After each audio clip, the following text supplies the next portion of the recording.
মেষ রাশি হলো কালপুরুষের প্রথম রাশি, ফার্স্ট হাউস। এখান থেকেই আমাদের জীবন শুরু হয়। মেষের প্রতীক হলো র্যাম, যে দুর্গম স্থানে থাকে। আপনার জন্মকুণ্ডলিতে যে ভাবেতে গিয়ে মেষ রাশির ঘরটা পড়ে, সেখানে বেশ কিছু জিনিস অ্যাটাচ হয়ে যায়। প্রথমত আপনার হেলথ, স্বাস্থ্য, তাছাড়াও ফাইট, লড়াই, নিউ স্টার্ট, নিউ বিগিনিং, নতুন কিছু শুরু, ইগো, মাথা গরম। এখান থেকেই ব্ল্যাঙ্ক চার্ট প্রেডিকশান, অর্থাৎ শুধুমাত্র লগ্ন অনুসারে ভবিষ্যৎবাণীর সূত্র আসে। যেমন ধরলাম আপনার ধনু লগ্ন, মেষের ঘরটা গিয়ে পড়বে আপনার পঞ্চম ভাব, ফিফথ হাউসে। আপনার হেলথ খারাপ, যেদিন থেকে হবে ফেমও চলে যাবে, বুদ্ধি কাজ করবে না, সন্তানের সাথে প্রবলেম আসবে।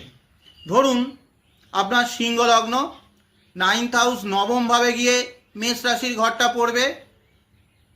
ভাগ্যের সাপোর্ট পেতে গেলে ফাইট করতে হবে, লড়াই করতে হবে। পিতার সাথে প্রবলেম আসছে মাথা গরম বা ইগোর কারণে। হেলথ খারাপ, তো আপনার ভাগ্য ড্যামেজ।